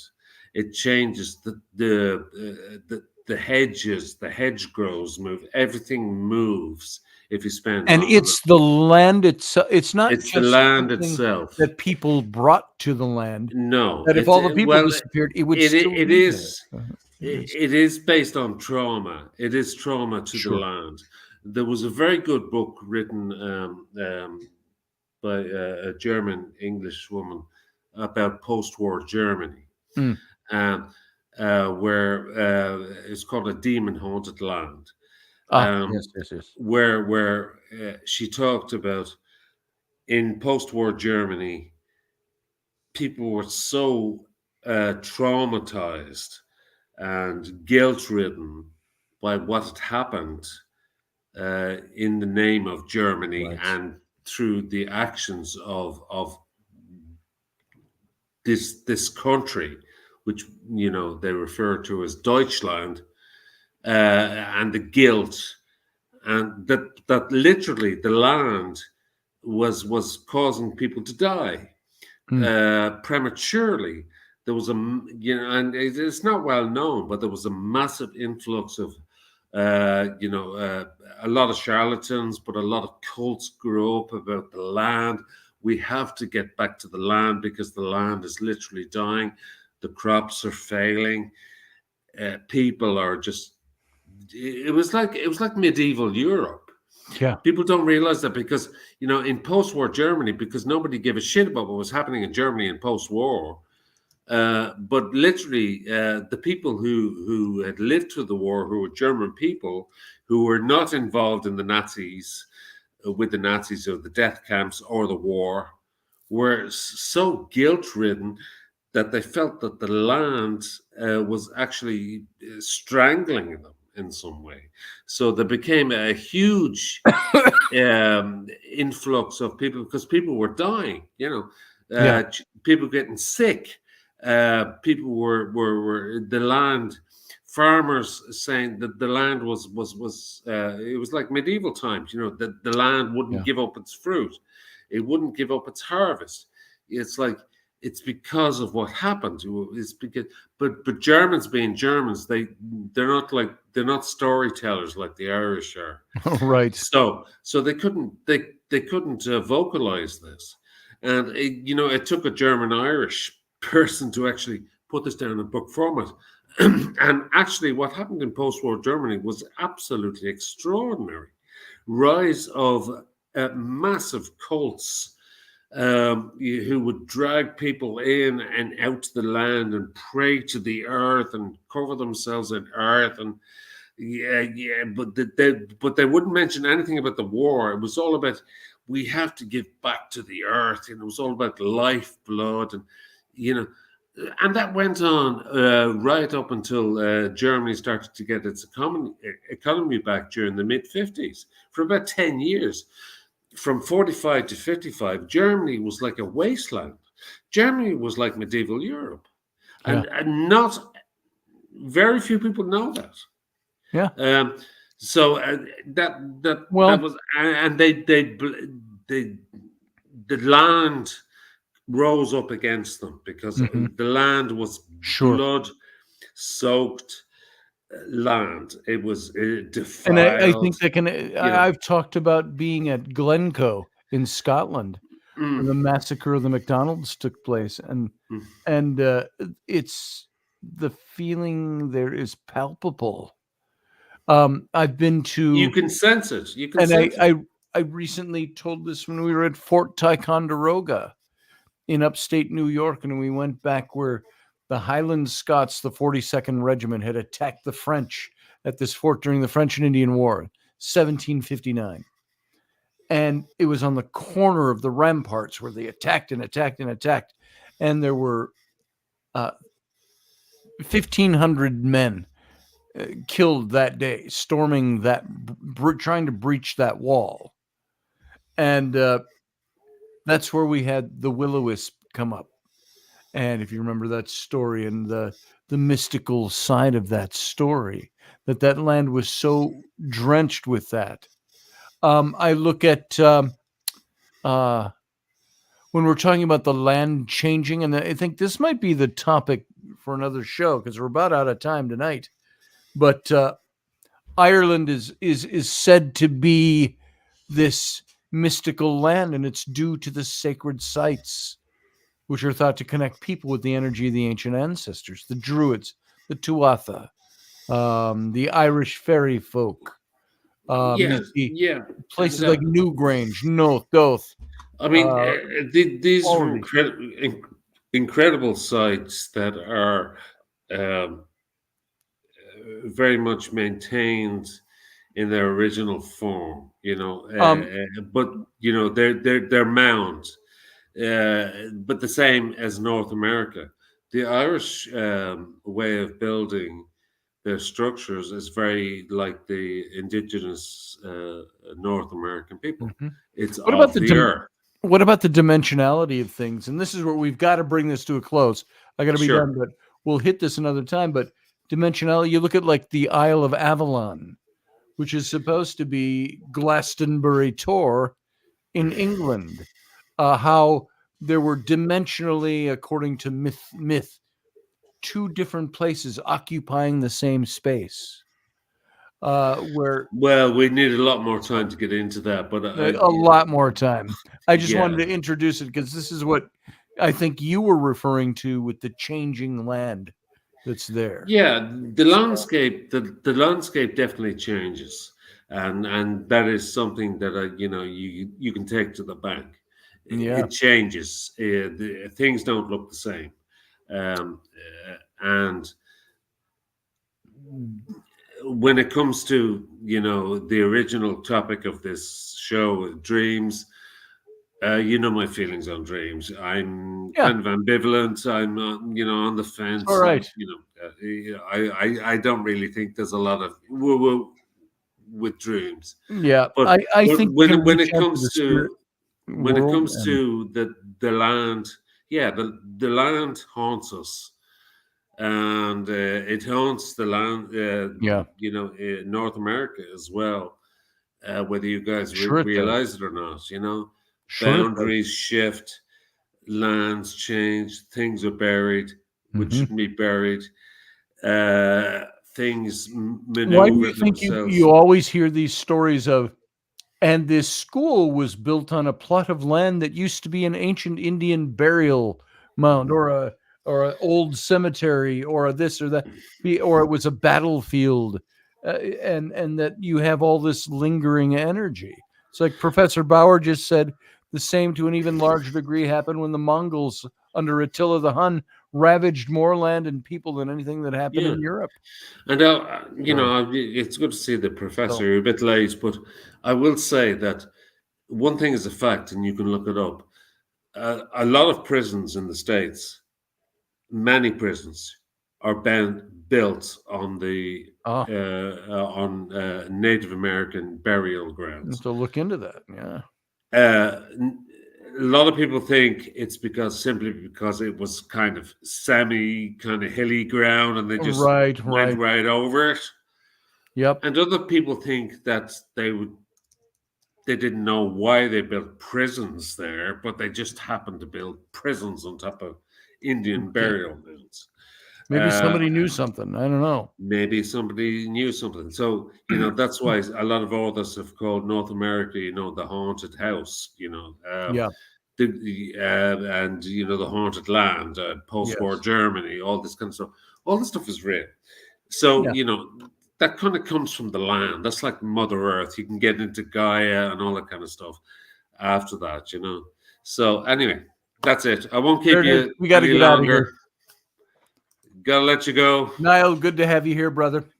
Another You have a time. good morning over there. Yeah, another time we'll have another good show. I hope. All right. Thank you. That's it. We'll talk again. Thanks for Take being care. here. All right, everybody. You know what that means? It's time to get out of here. It's after 11. It's 11:05. Professor, I'd bring you in now that you're here, but we're done. So good to have everybody here tonight. We'll see you back here again on Friday. Hey, Roger's still here with us from the beginning to the very end. Good to see you, Roger. And so everybody that's still here, thank you for being here. Thank you for giving me your time. We'll be back on Friday. We'll talk about more of these kinds of things. And thank you, Claudette. She says, sweet dreams. And after that, everybody, you all have sweet dreams as well. And we talked about that tonight. If you want to find out more about it, go ahead and listen back if you haven't heard the whole show. And other than that, let's get out of here. Thank you, everybody. Have a good night. We'll see you on Friday. Live long and prosper.